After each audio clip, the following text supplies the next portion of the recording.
hancur agar kita benar-benar bisa terus datang ke masjid. Karena setan nanti akan membelenggu kita agar tidak berangkat ke masjid. Dibelenggu kita oleh setan. Akhirnya apa? Wah, panas kalau siang-siang mah. Di sini aja, di hotel saja. Akhirnya apa? Tidak ke masjid. Kenapa? Karena setan akan terus mencari cara agar kita tidak mendapatkan pahala yang luar biasa. Makanya doanya harus dihafalkan. Udah apa doanya? Udah apa belum? Kan udah disampaikan. Sama-sama. Bismillahirrahmanirrahim. Allahumma sakun. Nah, itulah yang manjur. Ya, benar. Hanya itu yang bisa kita lakukan. Kalau memaksakan berangkat. Yang memaksa diri kita hanya bisa siapa? Kita. Ibu maksa suami nanti di sana gak akan bisa, Bu. Karena suami juga mungkin ingin sesuatu hal. Sama bapak juga maksa istri untuk tiap waktu ke masjid juga belum tentu bisa. Tapi yang bisa memaksa diri kita hanya siapa? Kita sendiri. Maka paksakan. Udah di sana mah, mumpung di sana Pak. Mumpung Allah berikan kesempatan kepada kita, ya. Tapi nanti harus diatur, ya. Kalau berangkat kita ke sana masih ada jarak terkait dengan ibadah wajibnya nanti, yaitu ibadah haji, jangan terlalu diporsir. Atur oleh kita.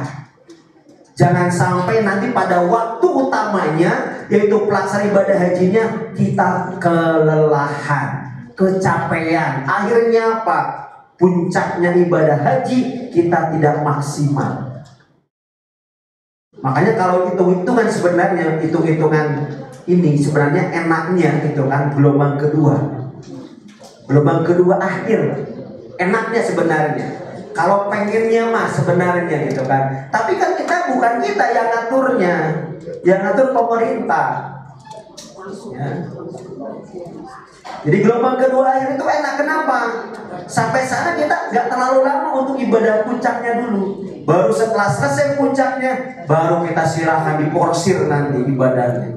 Ya, mau umroh tiap minggu juga, tiap hari juga, mau silakan. Ada waktu kemarin tuh jemaah saya coba, dia targetnya umrohnya berapa kali? 40 kali umroh. Ya target. Akhirnya sehari itu kadang-kadang dia 2 kali berangkat ke masjid. Ya, ngambil mikot dari Tanim, tawaf pagi-pagi. Nanti malamnya dia umroh lagi, ngambil dari Tanim lagi. Emang boleh ke Tanim bolak-balik? Boleh, silakan. Jarak yang paling dekat untuk mengambil mikot adalah apa? Di Tanim, Masjid Aisyah. Tanim dekat. Ya, modalnya pun murah. Modalnya 10 real udah jalan, bisa. 10 real sudah bisa. Ya, jadi 10 real dapat pahala umroh. Ya. Dan boleh kita nanti misalkan punya target, punya list. Saya harus mengumrohkan siapa. Wabil khusus yang sudah para meninggal dunia tuh kita umrohkan. Kita pun dapat pahala. Yang selanjutnya, ya, nih yang tadi saya sampaikan, taman surga. Di Masjid Nabawi itu ada taman surga. Kalau dulu membedakan mana raudhah dengan yang bukan raudhah gampang kalau dulu. Yang dibedakannya apa kalau dulu? Karpet, ya. Kalau raudhah itu hijau, ya, dan merah yang bukannya, betul nggak? Sekarang semuanya hijau. Semuanya hijau sekarang. Cirinya ada gampang, Bu, ya. Nanti di paling depan itu ada makam Rasulullah, ya. Sampai ujung makam itu ditarik ke kanan berarti ya sampai mimbar Rasulullah. Bukan mihrabnya, ya, bukan tempat imam, tapi mimbar. Ya, mimbarnya yang di atas ada kayak panggung tuh. Ya. Nanti yang di belakangnya itu ada panggung tempatnya para ahlu sufah di sana. Ya, ada kayak gini lah, ya. Jadi ini depan makam Rasulullah, di belakang itu ada panggung juga. Nah itu sudah bukan termasuk raudhah lagi. Mungkin kalau bapak-bapak nanti bisa mudah ya kita tunjukkan ya, karena Tapi ibu-ibu juga udah banyak yang melaksanakan ibadah umroh. Jadi pokoknya ambil ketika memang jatahnya ke Raudhah sana, langsung ambil posisinya antara makam Rasulullah dengan mimbar aja, masuk ke sana. Cuma memang untuk ibu-ibu terbatas, tempatnya lebih kecil. Karena sebagian yang depannya itu dipakai untuk bapak-bapak. Bapak-bapak itu 24 jam ada tempat Raudhahnya. Kalau ibu-ibu tidak. Jadi kalau di Masjid Nabawi yang lebih diuntungkan bapak-bapak. Kalau di Masjid Nabawi. Tapi kalau di Masjidil Haram yang lebih diuntungkan siapa? Ibu-ibu. Karena ibu-ibu untuk masuk ke pelataran itu tidak mesti pakai ihram. Pakai ini juga bisa. Betul nggak? Tapi bapak-bapak bisa nggak untuk pelataran?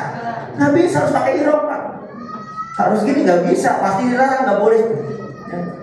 Maka ini pembagiannya ya.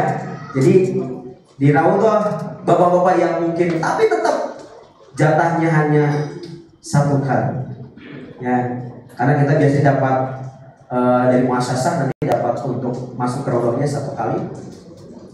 Kalau pakai nusuk juga agak susah, ya. Pakai aplikasi nusuk juga susah sekarang.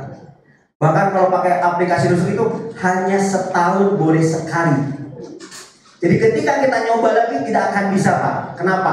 Karena nomor paspor kita akan terdeteksi. Ketika kita sudah pertama masuk, ya, kalau pakai aplikasi nusuk itu nggak bisa masuk lagi. Setahun hanya jatahnya sekali. Itu aplikasi nusuk.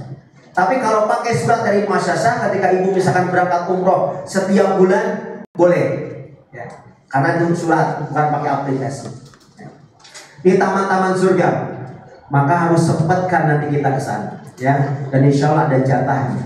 Nah, kita masuk ke Raudhah. Dan ini merupakan salah satu tempat di mana mustajabnya doa-doa kita. Ya, tidak terikat dengan waktu, kapanpun, jam berapapun berdoa di Raudhah ini, maka doanya mustajab. Doanya pasti dikabulkan oleh Allah Subhanahu wa Ta'ala. Maka sempatkan harus ke tempat, ya. Dan mudah-mudahan menjadi jalan nanti kita di akhiratnya juga ditempatkan di taman surganya Allah Subhanahu wa Ta'ala. Yang selanjutnya kita juga dapat berziarah ke makam Rasulullah, makam Abu Bakar dan makam Umar, ya. Di sana ada berjejer 3. Jadi rumah yang ditempati sekarang rumah Rasulullah itu dipakai pemakaman 3 orang, ya. Berjejer. Berjejernya itu ketika berjejer itu tidak sejajar, Pak. Rasulullah itu dimakamkan, kemudian Abu Bakarnya itu di pas pundaknya Rasulullah. Tidak sejajar kepalanya itu dengan Rasulullah, tidak. Tapi di pas pundaknya Rasulullah. Begitupun Umar pun sama. Di pas pundaknya Abu Bakar. Disejajarkan di sana. Tidak disejajarkan. Tapi apa ditempatkan yang sama? Tapi kenapa kok Ali tidak di sana? Kemudian siapa lagi? Utsman tidak di sana. Ya memang tempatnya pun terbatas. Ya. Baik. Selanjutnya kota Masjidil Haram. Ya. Nanti ini sekilas-sekilas saja, tapi nanti yang utamanya terkait dengan fikih umrohnya nanti. Ya. Wan Abi Jubair radhiyallahu anhu qala Rasulullah sallallahu alaihi wasallam salatu fi masjidi hadza afdalu min alfi salati fi ma siwahu. Ya. Dari Ibnu Zubair bahwa Rasulullah sallallahu alaihi wasallam sekali sholat di masjidku itu lebih utama daripada 1000 kali sholat di masjid lainnya kecuali Masjidil Haram, ya. Dan sekali sholat di Masjidil Haram lebih utama daripada 100 kali. Jadi ditambahkan 100 kali dari masjidku, kata Rasulullah. Berarti berapa pahalanya?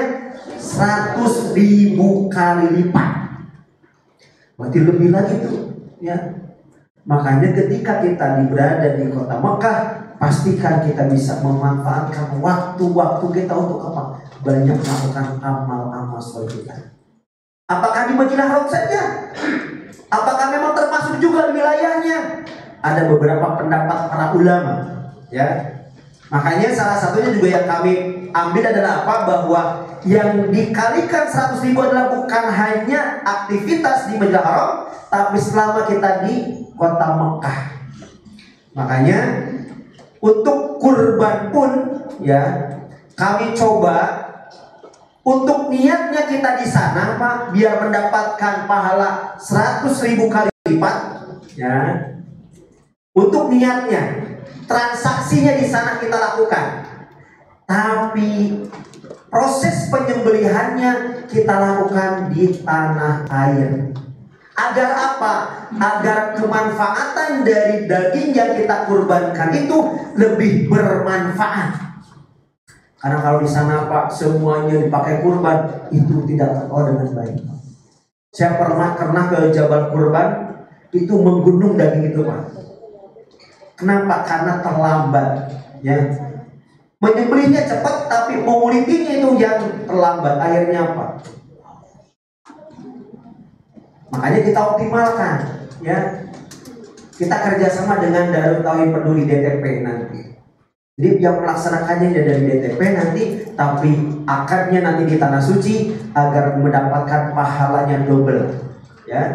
Pahala 100.000 kali lipat dan juga mendapatkan pahala karena manfaat dari daging yang kita sebarkan di Indonesia. Banyak, bahkan ibu boleh request, misalkan saya buat masjid saya, bisa kan? Bisa, kita boleh seperti itu.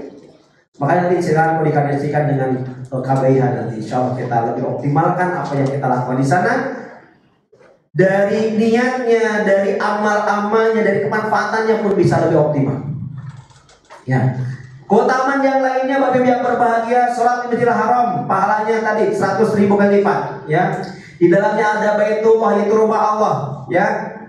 Kemudian ada tempat-tempat mustajabnya doa untuk berdoa.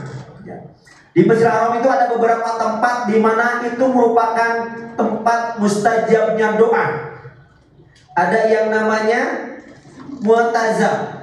Mu'tazam itu diambil dari pojok Hajar Aswad, ya, sampai pintu kanan Ka'bah.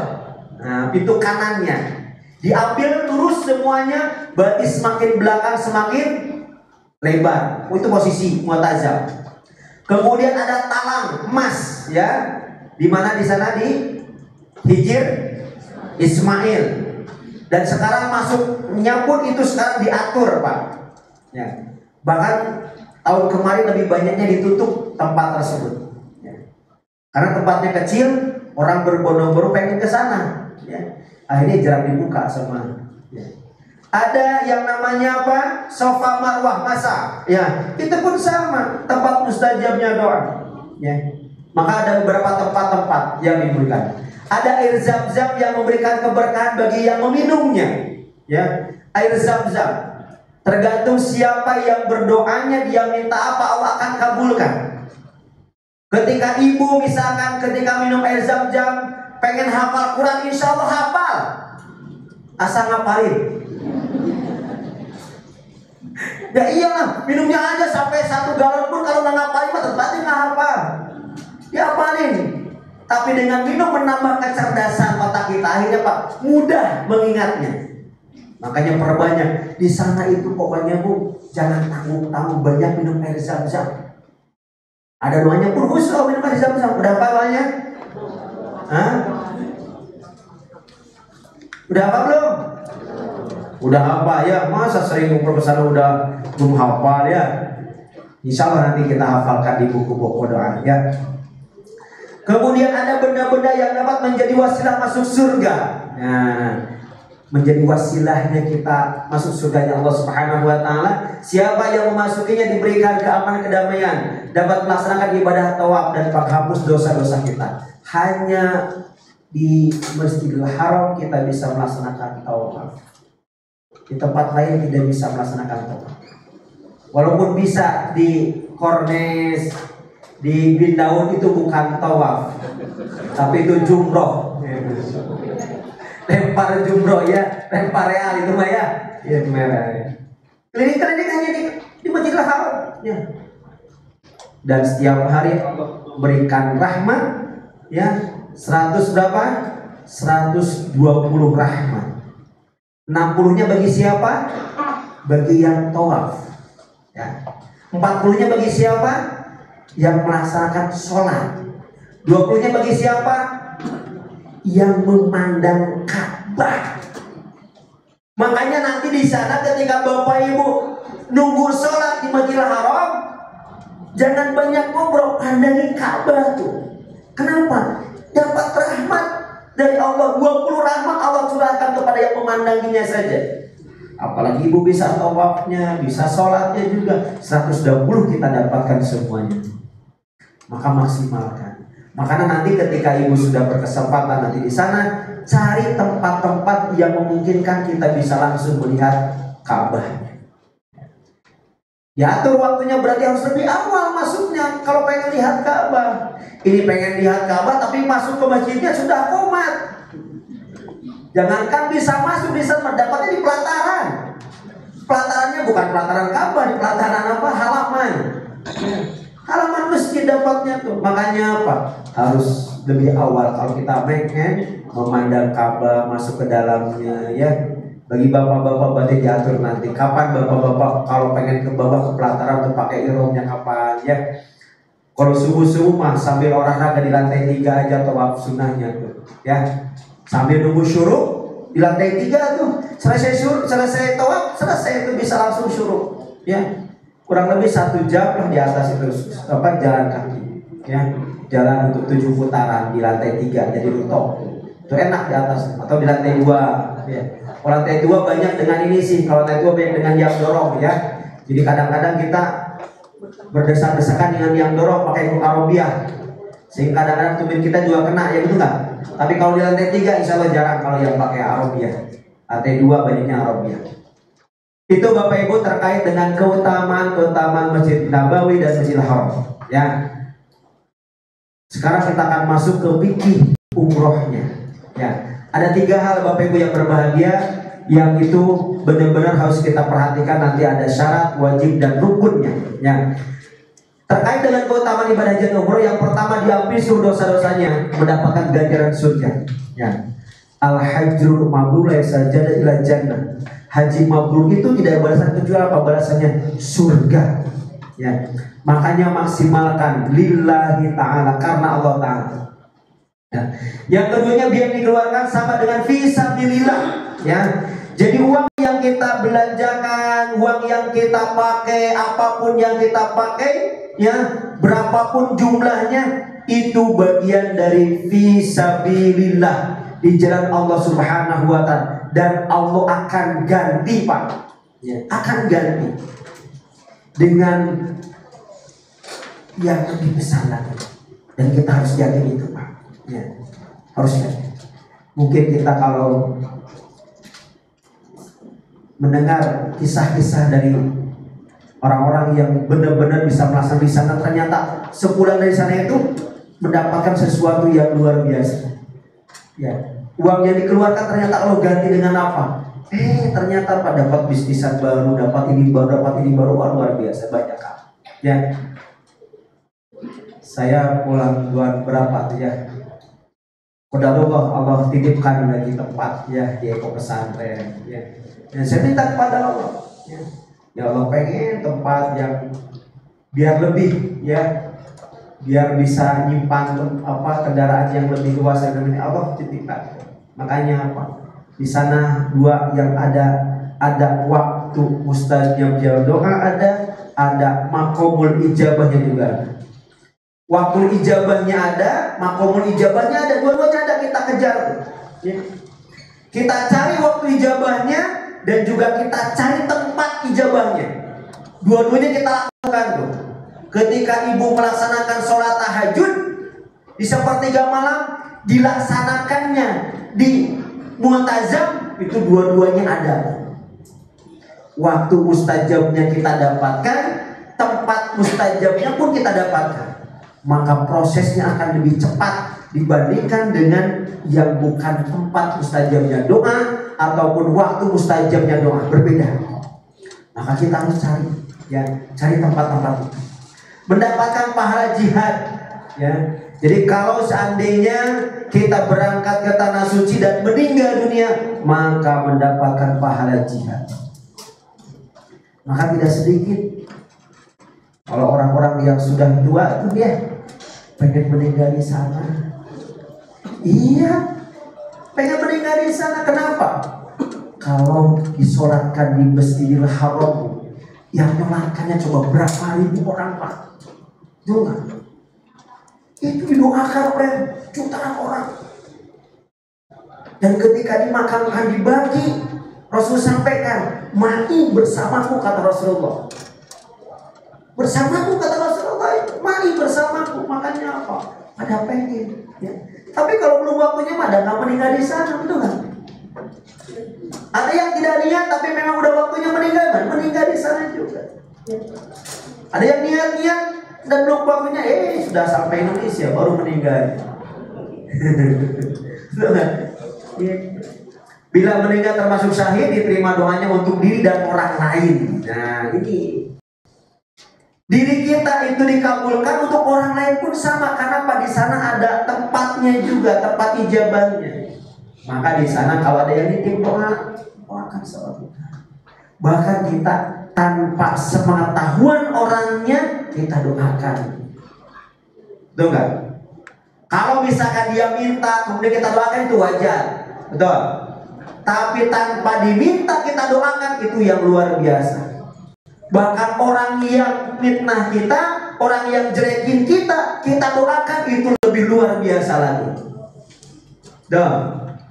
Kalau kepada orang yang dengki kan biasanya kita pengen apa? Dengkin lagi, tapi kita balas dengan kebaikan. Kita doakan. Kalau dia belum umroh, doakan ya Allah, semoga si fulan itu segera umroh ya Allah. Kalau belum haji, doakan semoga dia berangkat haji. Kalau punya usahanya, semoga usahanya bagus. Kenapa? Karena kita bisa menjadi jalan, ya, terkabulnya harapan, keinginan saudara-saudara kita yang lain. Ya.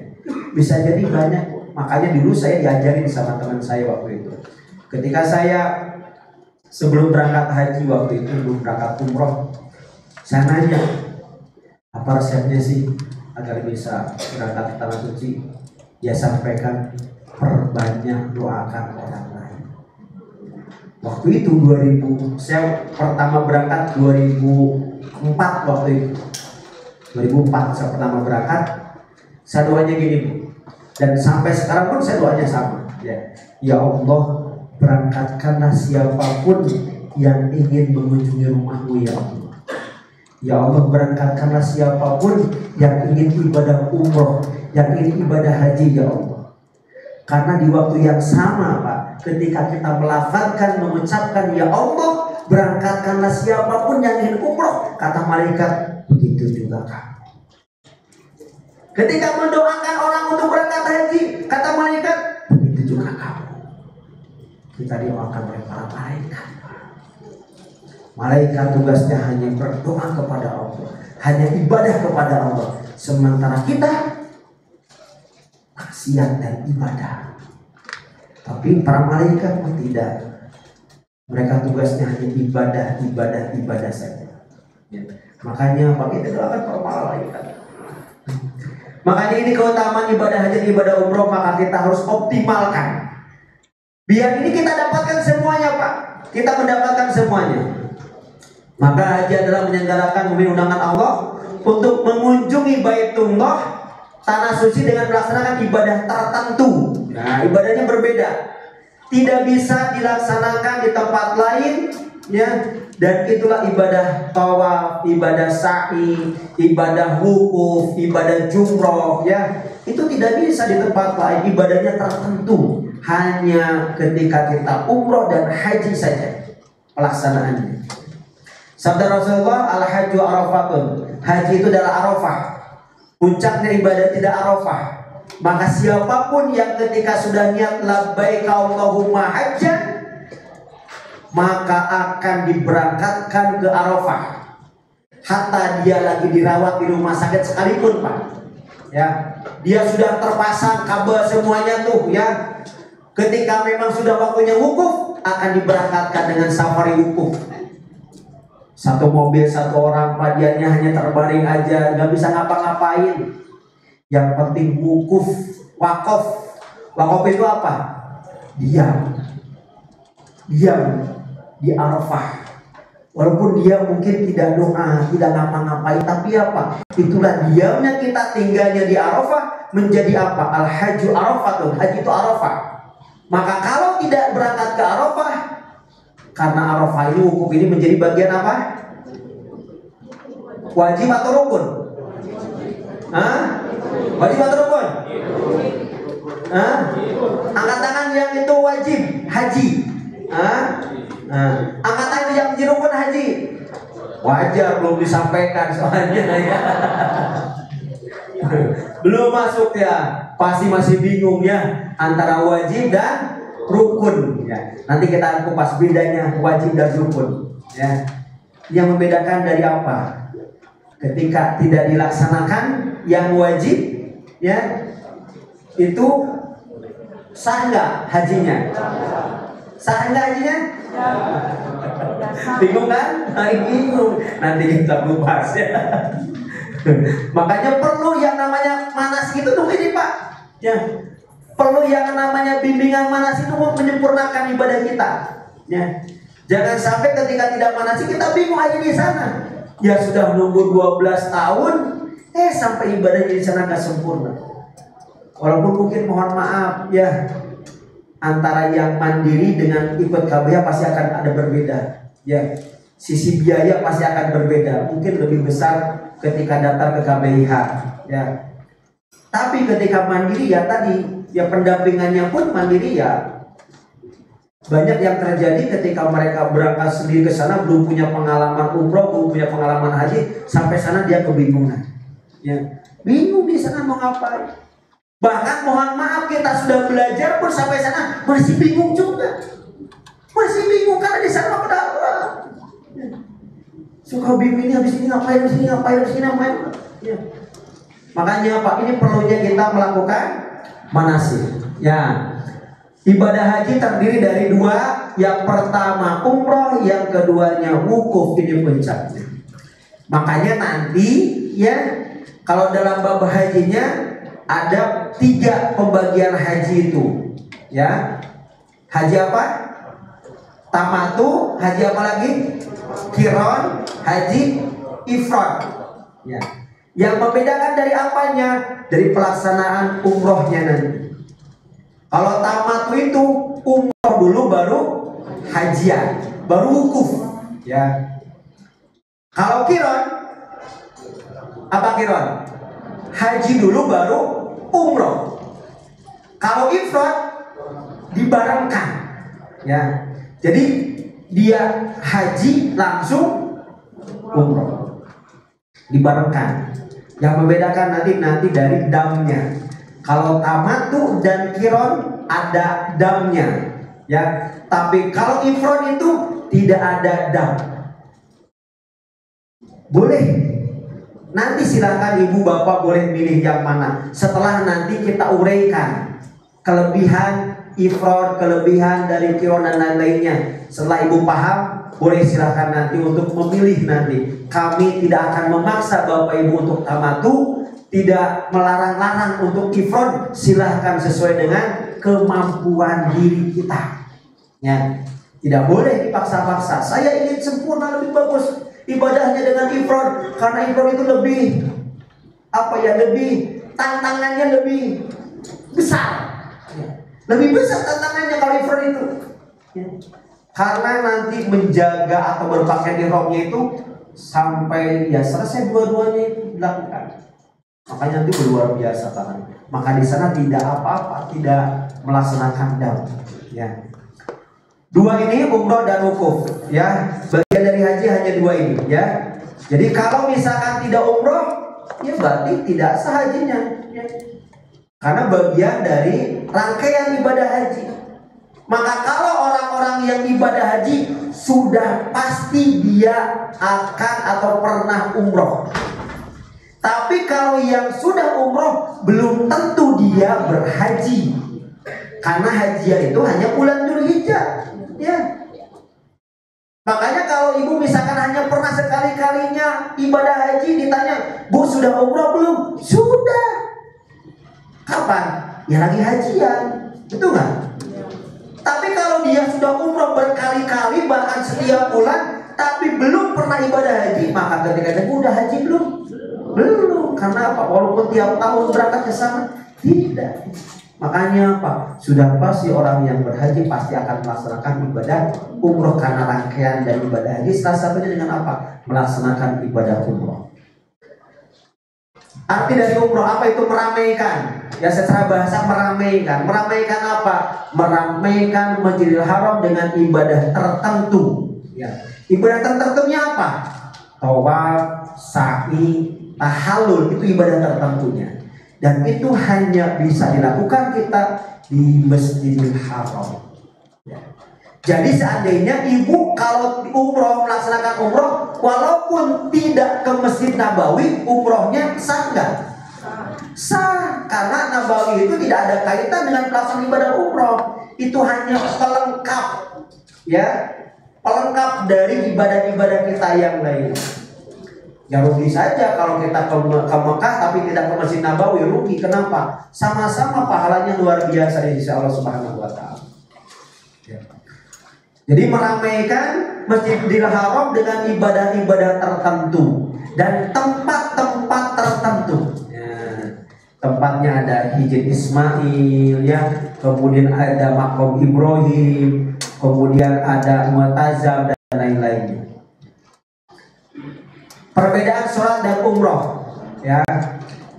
Yang pertama, kalau sholat bacaannya baku, Allahu Akbar, kemudian baca Fatihah, baca surat. Tapi kalau umroh bacaannya bebas. Maka nanti Bapak Ibu ketika tawaf putaran pertama boleh membaca doa yang ada di buku, boleh membaca yang bisa, atau boleh tidak membaca doa sekalipun boleh, nggak apa-apa. Tapi rugi, ya, tempat mustajabnya doa tapi kita tidak berdoa, rugi. Makanya apa? Sebisa mungkin kita berdoa. Misalkan setiap putaran Robbana Atina saja boleh, tidak apa-apa. Ya, boleh, silakan, apa-apa. Kenapa? Karena bacaan kita melaksanakan tawaf itu bebas, tidak ada bacaan yang baku. Yang keduanya, gerakannya bisa berubah. Kalau sholat, ketika kita bisa berdiri maka sempurnakan berdiri. Kalau tidak bisa berdiri boleh kita duduk. Ketika duduk nggak bisa kita berbaring. Itu untuk sholat. Tapi untuk tawaf itu gerakannya tetap, gerakannya baku. Putarannya ke arah mana? Ke arah berlawan, ya. Putarnya ke sana. Ke sana mah ribet lah. Mari aja ke sini. Gak bisa, harus ikut putarannya ke sana tawaf. Ataupun di Mu'tajab itu di pojok Hajar Aswad pada desakan mulainya jangan di sana lah. Udah di rumah Yamani aja mulainya. Gak bisa. Mulainya putaran tawaf itu dari pojok Hajar Aswad. Gak bisa di tempat lain. Jadi gerakan, ya, gak bisa berubah-ubah. Ya. Yang ketiganya, waktunya tempatnya bebas. Kalau sholat itu waktunya terbatas. Ketika waktunya subuh, ya udah segitu-gitunya waktunya subuh tuh. Lewat jam 6 sudah bukan waktu subuh lagi, tapi subha. Tahu subha? Subuh dan duha. Ya. Waktunya terbatas, tapi tempat bebas. Mau di rumah bisa, di masjid bisa, dimanapun bisa untuk sholat. Untuk tawaf itu waktunya bebas, kapanpun, jam berapapun silahkan. Yang penting bukan waktunya sholat wajib. Karena kalau sholat wajib mah di stop semuanya tuh, nggak boleh. Tapi setelah selesai wajib silahkan lanjutkan lagi, mau tawaf lagi. Sehingga makanya di Masjidil Haram itu tidak ada sholat tahiyatul masjid. Yang adanya apa? Tawaf sunnah. Masuk ke masjid, waktunya memungkinkan untuk tawaf sunnah, langsung tawaf sunnah dulu. Nah, kalau memang waktunya memungkinkan. Kalau tidak memungkinkan, ya sholat yang lainnya, sholat tahiyatul masjid bisa dilakukan, sholat taubat bisa kita lakukan, sholat yang lainnya bisa kita lakukan. Kemudian tidak ada halangan, ya. Jadi sholat itu siapapun ketika memang sudah balik sudah terkena hukum taklifi, maka wajib melaksanakan sholat. Yang sakit sekalipun wajib melaksanakan sholat. Maka sholat tidak ada qadanya sholat itu. Adanya apa? Rukhsah. Ya, rukhsah yang adanya sholat. Berdiri, duduk, berbaring dengan isyarat, dan yang terakhir disolatkan. Memilih yang mana? Yang terakhir. Maka sebisa mungkin harus sholat pun, tidak ada halangan apapun kondisinya, sakit sekalipun harus sholat. Yang adanya rukhsah. Maka rukhsahnya apa? Boleh dijama, itu rukhsah. Ya, boleh dijama atau digabungkan, jamanya jama sempurna ataupun jamannya di jama qasar, boleh, silakan. Itu ada rukhsah. Nah, untuk umroh atau tawaf hanya bagi yang mampu. Ya, maka kalau kita tidak mampu maka apa-apa. Ya. Belum bisa melaksanakan ibadah umroh karena belum punya rezekinya, nggak apa-apa. Sebenarnya bukan yang mampu, yang memampukan. Kalau yang mampu, hitungan mampu, banyak yang mampu. Mobil punya, rumah punya, tapi belum berangkat haji, belum berangkat umroh. Kenapa? Karena merasa dirinya, saya kalau umroh, kalau ini meninggalkan perusahaan. Di mana perusahaan? Hitungannya itu tuh. Insya Allah kita berangkat haji, berangkat umroh pun yang ngurus mah sudah ada. Betul kan? Bahkan kita mati sekalipun yang ngurus perusahaan mah ada. Ya. Makanya untuk ibadah mah jangan nahan-nahan. Segerakan kalau memang sudah ada rezekinya, segerakan lakukan. Bahkan mohon maaf, kalau memungkinkan nih kita punya target Pak. Ya, target misalkan minimal setahun sekali saya harus berangkat ke tanah suci. Punya target tuh, akhirnya apa? Kita nabung gitu. Untuk apa? Pecah. Ya. Untuk apa? Menambah tuh, lipatan pahalanya menambah tuh. Kan luar biasa di sana Pak. Ya. 1 rakaat dikalikan 1.000, 1 rakaat dikalikan 100.000, kan itu luar biasa. Dibandingkan dengan di sini, makanya uangnya banyak, jangan dipakai banyak yang kurang manfaat lah. Banyak ditabungkan umroh, tabungkan umroh. Apalagi nanti mungkin KBH bikin daurah ya, bisa berlama di sana nanti 15 hari, 30 hari, tapi harganya harga minimalis ya, tapi di sananya maksimalis. Nah, gitu. Doakan paham ya. Yang selanjutnya tidak boleh ditangguhkan dan diwakilkan. Maka sholat itu tidak boleh ditangguhkan, Pak, harus segerakan. Ya, ketika lewat waktunya sudah nggak bisa lagi. Tapi untuk umroh itu boleh ditangguhkan atau diwakilkan. Maka ada badal umroh, ada badal haji. Ya. Badal umroh boleh bagi yang memang sama sekali tidak bisa berangkat ke tanah suci, sama sekali nggak bisa. Karena penyakit atau karena penerbangan, ya tidak bisa sama sekali, walaupun masih hidup, boleh silakan. Yang kedua sudah meninggal dunia. Ibadah haji pun sama, ya. Ibadah haji itu bagi yang sudah meninggal dunia. Maka bagi bapak ibu yang misalkan orang tuanya belum berangkat haji, diberikan rezeki, silakan segera badalkan biar mendapatkan pahala di sisi Allah Subhanahu wa taala. Yang terakhir, lebih baik berjamaah kalau sholat, ya. Lebih baik berjamaah, karena kalau sendirian mendapat pahalanya pun satu. Itu pun kalau khusyuk, yang namanya khusyuk susah, betul kan? Lagi sholat Allahu Akbar, dompetnya jangan kemarin lupa, ingat ke dompet lagi. Lagi sholat subuh, Allahu Akbar, hari ini masak apa, kan kemarin sayur lodeh, Allahu Akbar, tapi lodeh namun ini kenapa? Ini mikirin masak. Betul nggak? Betul? Insya Allah di sini enggak ya? Enggak. Tapi kalau umroh lebih baik sendirian. Ustaz, kan saya belum bisa baca doanya gitu kan ya.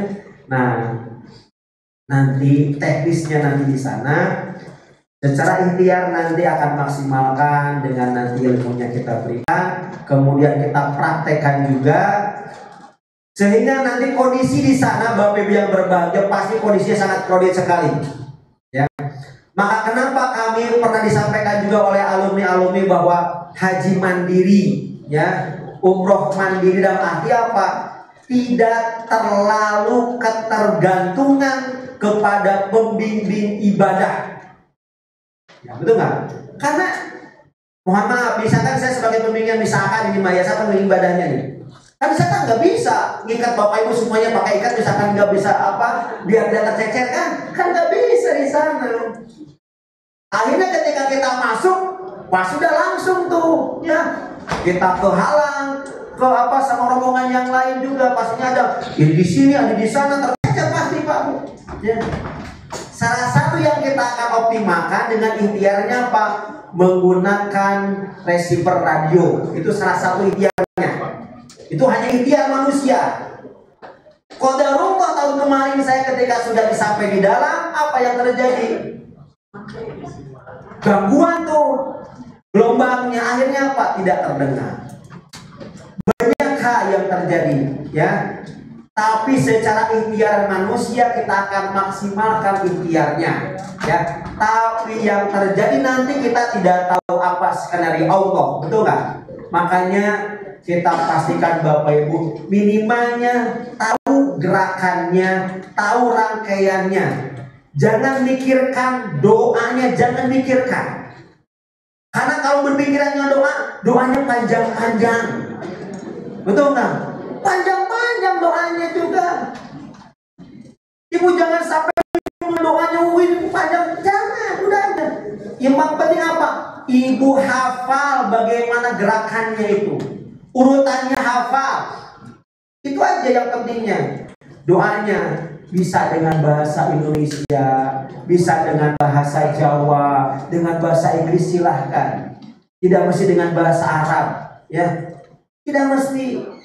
Boleh yang ibu hafal aja apa. Tadi mau Robbana yang putaran pun gak jadi masalah, gak apa-apa.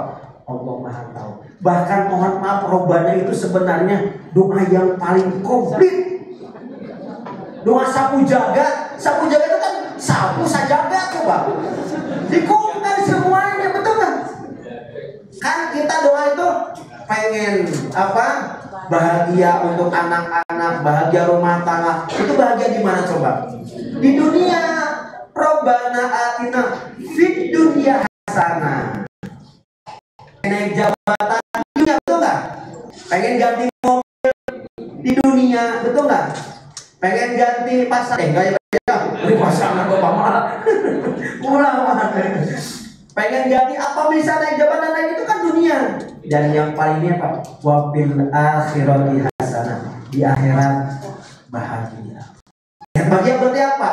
Bebas api neraka, betul, dimasukkan ke dalam jannahnya Allah, diringankan hisab-hisabnya, itu kan bahagia di akhirat. Wakina adzabannar, bebaskan dari azab neraka yang sangat pedih. Itu kan doa yang sangat luar biasa. Tapi kalau misalkan mau membaca pun dipersilahkan, karena sangat memungkinkan kita sambil jalan, sambil baca pun sangat memungkinkan. Karena jalan kita pun tidak bisa jalannya cepat. Kenapa? Di depan kita juga banyak orang. Pasti kita harus jalan pelan, segala macamnya seperti itu. Makanya apa? Lebih baik sendirian. Makanya nanti ikhtiarnya kita akan lakukan semaksimal mungkin, tapi yang terjadi nanti tergantung Allah Subhanahu wa Ta'ala. Maka nanti Bapak Ibu boleh dari sekarang nanti dicek ya. Yang HP-nya itu ada bawaan radio, gelombang radionya. Yang bawaannya pada saat beli itu sudah terinstal radionya, itu berarti akan berfungsi nanti ketika menggunakan receiver yang kita ada nanti. Tapi ketika beli HP Bapak itu radionya belum terinstal, ya. Kalau Bapak menginstal radio ke aplikasi itu tidak berfungsi. Jadi harus ada radio bawaannya. Mungkin kalau HP-HP yang mahal itu rata-rata jarang ada, betul nggak? iPhone itu nggak ada, ya. Nah, belinya Pak HP jadul yang harganya 150.000, 200.000-an tuh. Justru itu yang berfungsi Pak. Tapi insya Allah nggak menurunkan derajat Bapak lah. Saya udah beli pakai HP bagus-bagus iPhone, sampai yang penting gelombang radionya. kami membandingkan, kami coba juga receiver yang langsung itu jangkauan agak pendek. Tapi kalau yang radio itu jangkauannya lumayan agak jauh. Nah, mudah-mudahan nanti ketika praktek di minggu kapan praktek ya? Akhir bulan ya, kalau tidak salah, tanggal 25 ya. Nah, pada tanggal 25 mudah-mudahan sudah menggunakan. Ya, kita coba diaplikasikan itu. Jadi saya nanti akan menggunakan receiver radio itu. Dari 2 minggu ini Bapak Ibu silakan.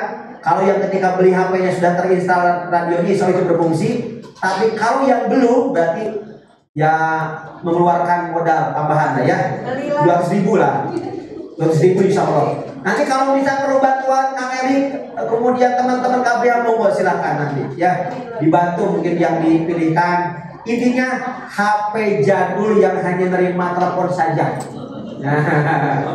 Tapi Bapak bisa dapat bawa 2, maksudnya apa? Itu mah hanya pas tawaf aja, dipakainya hanya pada saat tawaf, pada saat nanti Bapak ketika di Arafah juga kalau memang itu diperlukan. Pernah kejadian Pak, 2019 waktu itu kami mendapatkan tendanya itu di belakangnya itu blower, hampir pojok-pojoknya blower Pak. Kami bingung, ini gimana ceramahnya, khutbah Arafahnya gimana ini? Kalau pakai megafon juga lebih keras suara blower daripada suara megafon.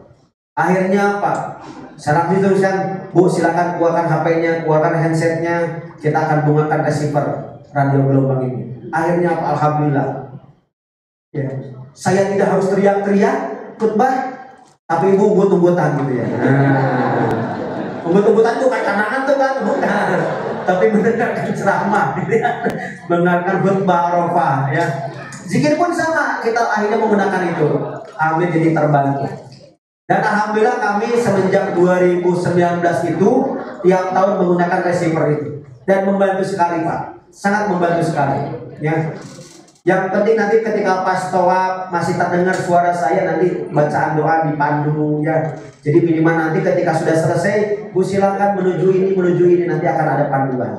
Dan itu hanya searah Pak, hanya searah.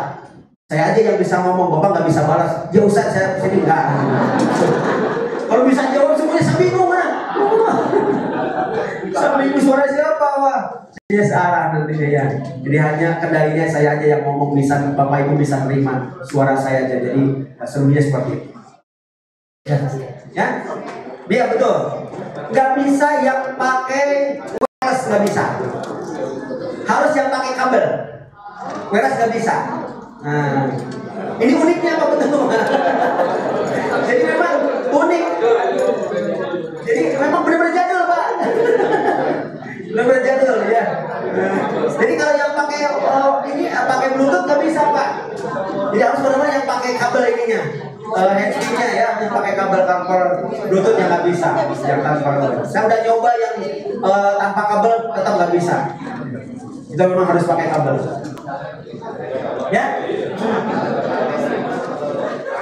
Oh iya, mungkin benar-benar seperti itu ya. Nah, itu. Jadi biar mungkin kabelnya itu bagian dari jaringan juga ya. Baik. Nah sekarang masuk ke ketentuan umroh. Ada 3 yang terkait dengan ketentuan umroh. Ada syarat. Baik. Ada syarat, ada wajib, ada rukun. Ya. Kita akan membedakan 3 ini. Syarat, wajib, dan rukun. Dan ini baik haji maupun umroh, ini tetap ada 3 ketentuan ini, syarat, wajib, dan rukun. Untuk syarat umroh, ketentuan yang apabila tidak terpenuhi salah satunya maka gugur kewajiban umrohnya atau gugur kewajiban ibadah hajinya. Ya, jadi yang termasuk syarat ini ada 5. Yang pertama Islam. Angkat tangan yang bukan muslim di sini. Nah, nggak ada kan? Berarti masuk syaratnya. Berarti boleh silakan melaksanakan ibadah umroh. Yang kedua balik. Angkat tangan yang belum balik tidak ada. Waduh Ustaz. Ada di sini 1 kali anak kecil ya. Itu belum balik. Nah, jadi bagi anak-anak itu hanya anjuran, pendidikan saja. Pahalanya ketika anak melaksanakan umroh pahalanya buat orang tua. Ya. Maka kalau ada anak yang belum balik sudah berangkat umroh, itu sebagai pembelajaran. tapi pahalanya untuk orang tua. Ketika anak kecil yang belum balik melaksanakan ibadah umroh dan melanggar larangan umroh, maka tidak terkena. Tidak terkena. Misalkan lagi udah pakai ihram, dia misalkan pakai wangi-wangian, boleh nggak apa-apa karena belum balik, karena tidak termasuk syarat. Tapi ketika ibu bapak sudah mengucapkan labbaika Allahumma umrotan, memakai itu yang namanya pasta gigi, memakai sabun, memakai apa lagi? Hand body, memakai apa-apa yang semua yang wangi, maka terkena larangan ihram. Terkena larangan ihram. Yang selanjutnya merdeka, ya. Merdeka bukan hamba sahaya, ya. Dan di sini mah tidak ada, ya. Yang selanjutnya berakal sehat. Ada yang tidak berakal sehat? Makanya di sini juga akalnya sehat, Ustaz. Kalau berakal sehat mah di jalan, ya. Di jalan. Mereka nggak punya masalah, tadi Pak ya? Nggak punya masalah. Maka Bapak Ibu kalau ingin tidak punya masalah seperti dia. Kalau kita akannya masih sehat, nggak mungkin punya masalah, betul nggak? Nggak mungkin tidak punya masalah, pasti punya masalah. Nah, yang terakhir istitoah. Nah, ini dia. Istitoahnya ada istitoah terkait dengan materi, ya. Ada istitoah terkait dengan kesehatan, ya. Terkait dengan kesehatan nanti ada pendampingan ada dua.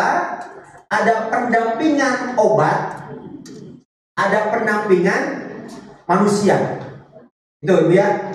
Nanti kalau di bapak di sana misalkan di situ yang keluar di sana ada pendampingan, nggak apa-apa, jangan risau, nggak usah, nggak apa-apa, nggak usah, usah pendampingan ini nggak apa-apa. Mungkin di sana pendampingan obat, karena bapak mungkin terkena sesuatu, maka dampingi dengan obat, maka bawa obatnya tuh. Tapi kalau pendampingannya karena orang, misalkan usianya sudah lanjut, dia udah usianya 89 tahun, pasti di sana ada pendampingan. Pendampingan apa? Pendampingan mahram. Karena secara fisiknya tidak memungkinkan, ya, dia harus usia dan lainnya, maka biasanya ada pendampingan mahram. Nah, istitoah ini, istitoah dan secara materi, kalau secara materi mungkin Bapak alhamdulillah diberikan kemampuan oleh Allah. Tapi yang kedua istitoah secara fisiknya mungkin sekarang masih menunggu, ya, menunggu belum keluar istitoahnya gitu. Kalau di Bandung kita ditawarin Pak, kalau di Bandung itu ditawarin sama puskesmas, ya, agar bisa keluar istitoah itunya, ya. Ya bayarnya bayar biasa, bayar ke puskesmas aja 65.000 daftar, ya. Kalau memang secara itu tidak ini banget, maksudnya tidak parah banget dah, ya. Sebenarnya Bapak juga sekarang kan dirasa sehat ya Pak ya, tapi ketika dicek aja, betul ya Pak ya.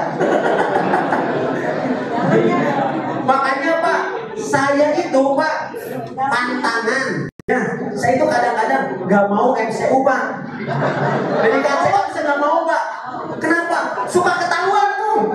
Ya asam urat, asam kolesterol segala macamnya. Maka lebih baik nggak tahu, betul nggak?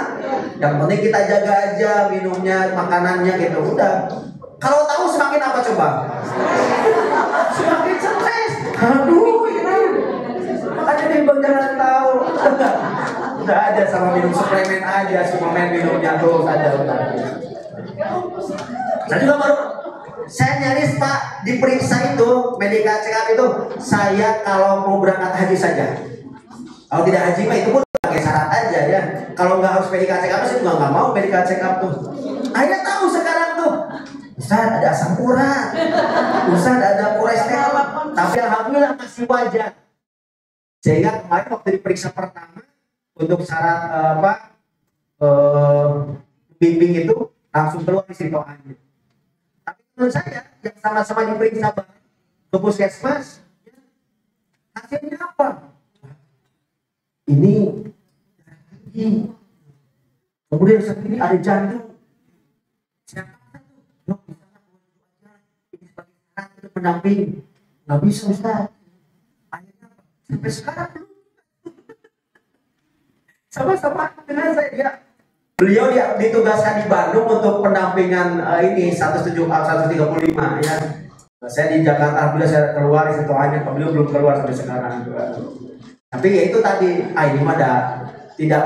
Dan beliau pun aktivitas luar biasa tuh tiap hari ke kantor itu kan, tiap hari cuma hasil aja itu yang tiba-tiba gede. Gitu. Jadi ini menjadi syarat bagi kita. Maka kalau seandainya ada salah satu yang 5 ini di diri kita, berarti gugur kewajiban untuk melaksanakan ibadah umroh atau ibadah haji. Yang kedua, rukun. Nah ini Pak membedakan antara rukun dan wajib nanti. Apa itu rukun? Ketentuan yang apabila tidak terpenuhi maka umrohnya tidak sah. Ya. Ketentuan yang apabila tidak terpenuhi umrohnya tidak sah. Ya, tidak sah. Ada berapa? Ada 5. Yang pertama niat atau ihram, yang keduanya tawaf, yang ketiganya sa'i, yang keempatnya tahallul, yang kelimanya tertib. Agar Bapak Ibu ingat, saya akan praktekkan dengan gerakan. Kalau saya pegang ini berarti apa ini? Niat atau ihram, ya. Kalau saya gini berarti apa? Tawaf, ya. Kalau gini berarti apa? Sa'i, ya. Kalau gini berarti apa? Tahallul. Kalau gini berarti apa? Tertib, urutan berarti ya. Nah, kita praktekkan. Ini berarti masuk di sini dulu. Kita tes. Kita pakai gerakan. Ada berapa rukun umroh? 5. Yang pertama, yang kedua, yang ketiga, yang keempat, yang kelima. Nah, tertib. Saya akan praktekkan, Ibu sebutkan, ya.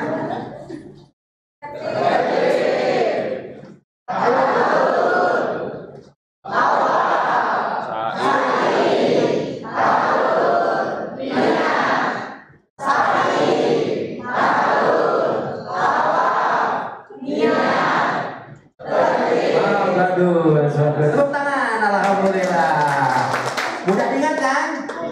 Jadi ada berapa rukun umroh? 1, 2, 3, 4, 5. Umroh berarti hanya melaksanakan 5 rukun itu, ya. Hanya melaksanakan 5 rukun. Hanya ihram, berpakaian ihram dan ibu niat labbaika Allahumma umratan. Yang keduanya ibu melaksanakan tawaf 7 putaran, diawali dari pojok Hajar Aswad dan diakhiri di pojok Hajar Aswad. Kemudian ibu melaksanakan sa'i dari mana? Sofa ke Marwah. Marwah, Sofa, Sofa, Marwah berarti berakhir di Marwah kalau 7 putaran, 7 balikan, ya. Kemudian yang keempatnya berarti apa? Tahallul, menggunting sebagian rambut minimalnya 3 helai, 3 lembar minimalnya itu. Dan yang kelimanya tertib, urutan, harus berurutan. Ibu misalkan lagi head, lagi punya halangan head, boleh sa'i nggak? Boleh. Tawaf boleh nggak? Tapi ketika ibu sambil menunggu selesainya head, udah aja sa'i dulu misalkan, boleh nggak? Nggak boleh, berarti tidak tertib. Walaupun diperbolehkan melaksanakan sa'i itu dalam kondisi punya hadas, ya, itu tidak bisa. Karena apa? Karena rukun yang keduanya belum dilakukan. Makanya rukun ini menjadi urutan. Tidak boleh yang namanya urutan ini kita geser-geser, nggak boleh. Harus urutan tertib, bagian dari rukunnya. Sebenarnya kan secara prakteknya hanya 4 praktek kita, betul nggak? Hanya niat, kemudian tawaf, sa'i tahalul selesai sebenarnya. Tertib bagian dari rukun untuk apa? Agar kita harus melakukan secara urutan aktivitasnya. Wah, saya nih lagi kosong nih, tempat saya dulu aja lah, karena ini bagian tawaf penuh banget nih. Jangan, nggak bisa, karena urutannya harus seperti itu. Gak bilang, gak boleh. Nah, yang ketiga wajib umroh.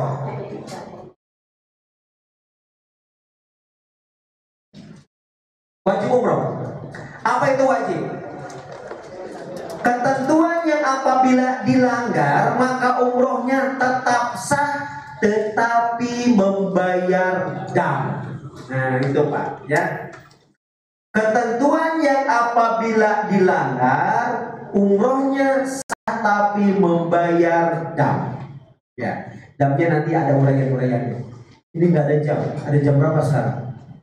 Saya khawatir 11.30. Saya sampai jam 11.50. Nah, berarti ingatkan ya kalau habis waktunya. Ada 3 yang termasuk wajib umroh. Yang pertama niat ihram dari mikot. Ya. Kalau misalkan ibu sesampainya misalkan pas di pesawat tertidur misalkan kan 1 jam kalau gelombang kedua ya. Gelombang kedua. Pas 1 jam sebelum mendarat masih tidurnya pulas tuh, yang lain maniat, ini enggak niat. Ya. Sampai Jeddah pun tidak ada yang mengingatkan. Udah sampai kota Mekah tuh, baru ingat tuh. Wah, saya tadi belum niat nih. Tapi sudah berpakaian ihram. Belum niat. Itu termasuk apa? Wajib. Umrohnya sah nggak? Sah. Tinggal langsung lafadzkan di tempat itu. Labbaika Allahumma umrotan.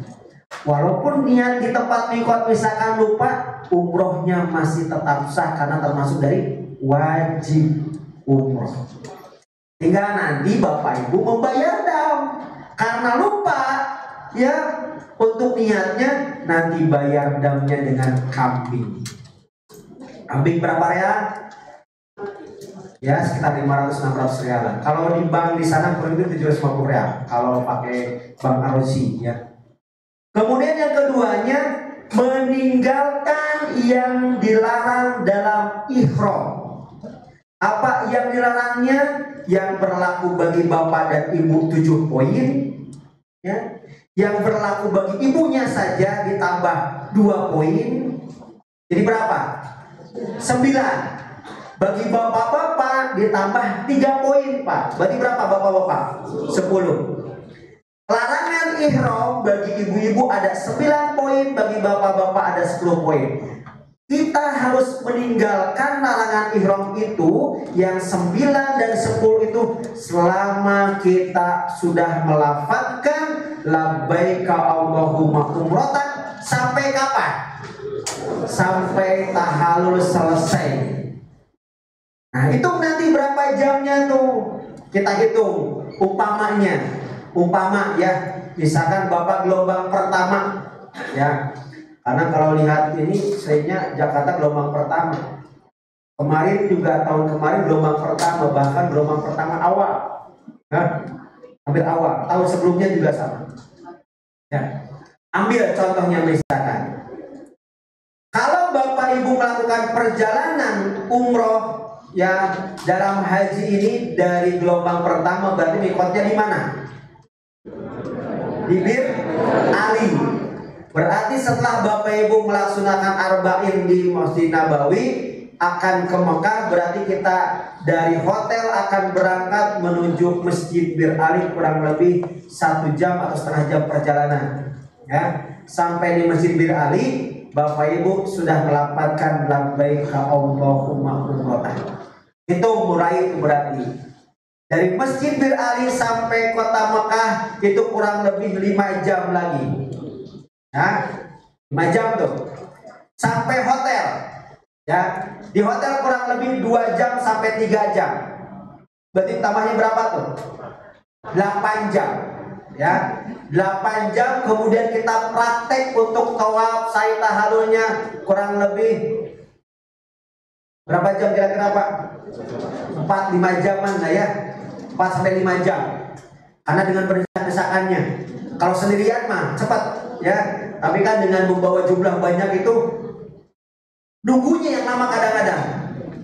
Ini sudah kumpul, ada yang di WC. Dengar. Ini yang di WC sudah keluar, ada yang mau masuk lagi tuh. Kan itu yang lamanya. Untuk kumpulnya itu yang lama biasanya gitu. Apalagi nanti kita berapa ini? 162 orang.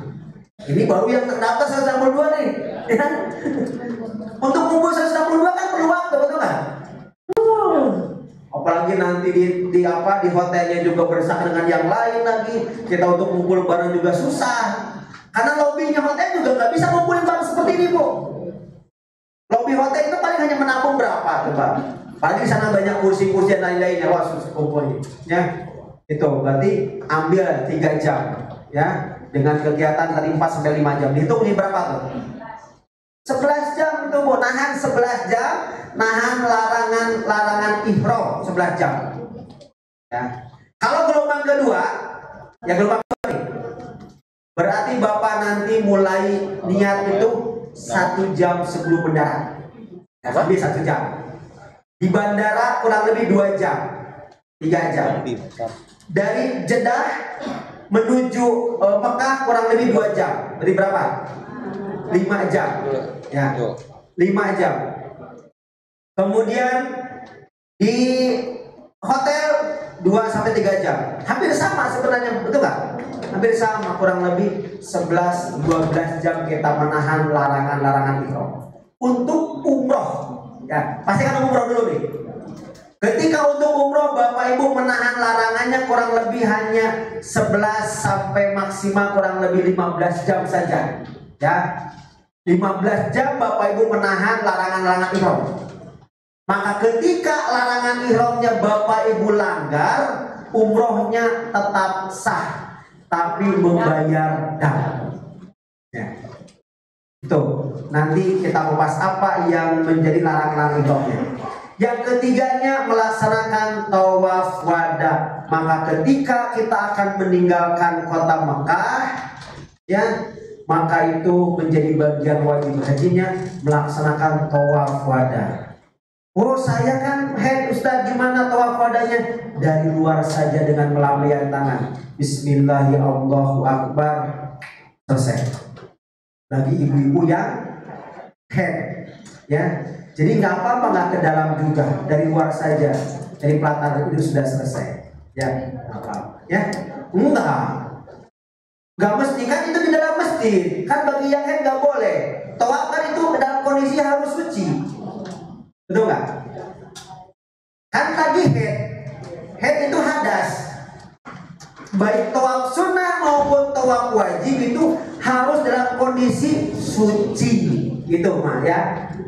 Kalau kita dalam kondisi tidak suci melaksanakan tawaf sunnah, berarti tidak mendapatkan pahala. Kenapa?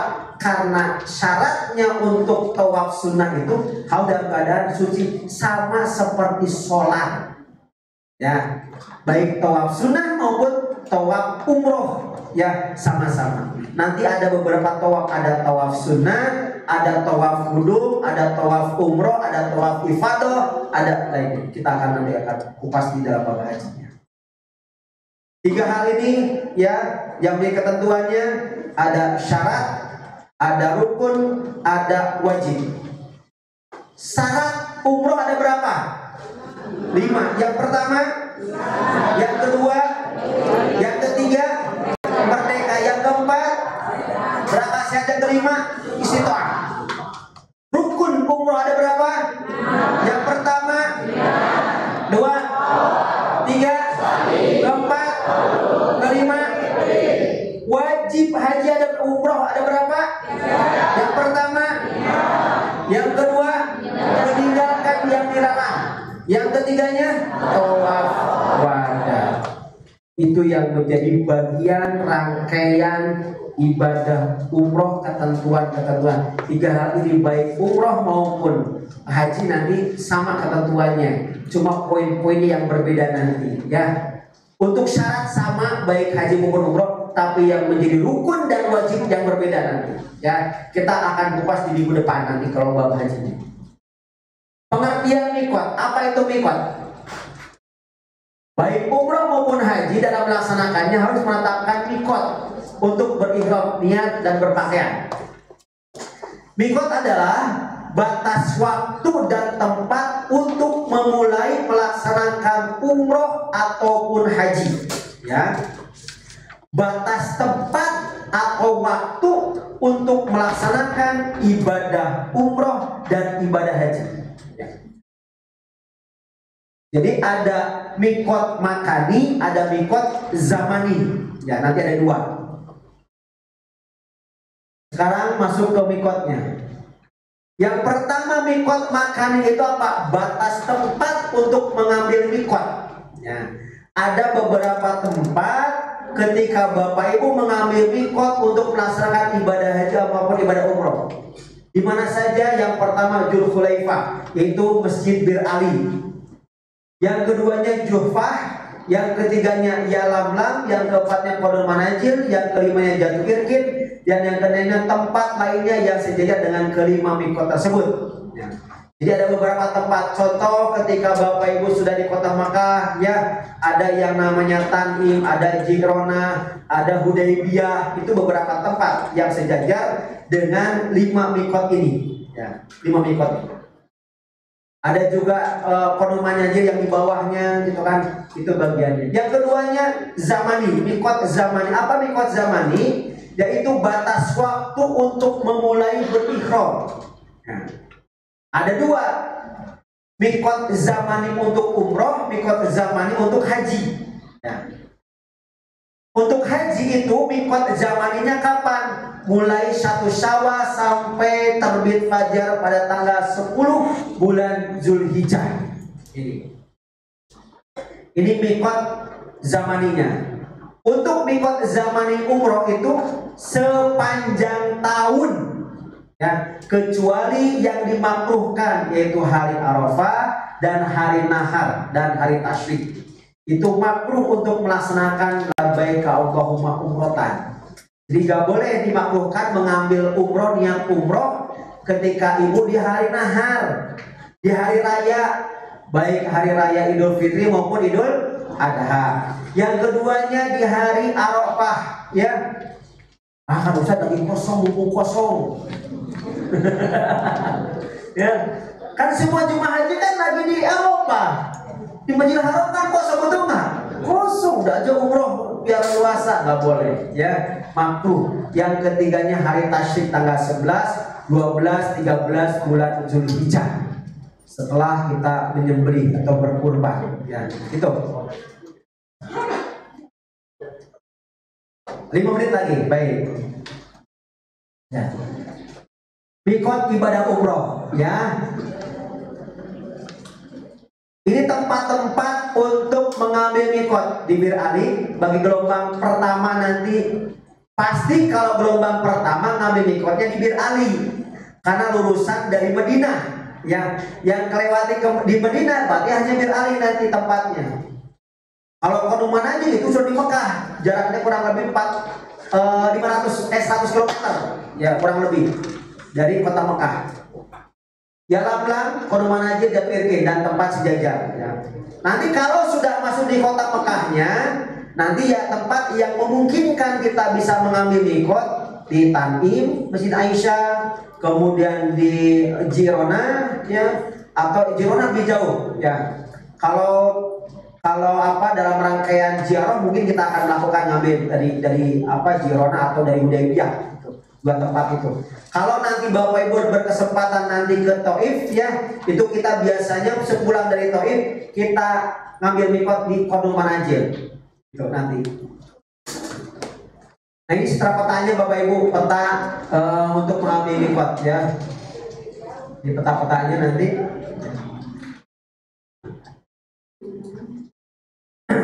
Ini Bir Ali, masih Bir Ali. Bismillah itu luas Bu ya, luas. Mungkin bagi yang pernah umroh sudah pernah berkunjung ke sana ya. Di zaman ini untuk umroh dan untuk haji. Baik, sampai sini dulu. Ada pertanyaan? 1, 2, 3. Nggak, silakan ada pertanyaan Pak Bu. Kaitan dengan ketentuan syarat wajib dan rukun. Di belakang, silakan Pak. Tes. 5 menit lagi.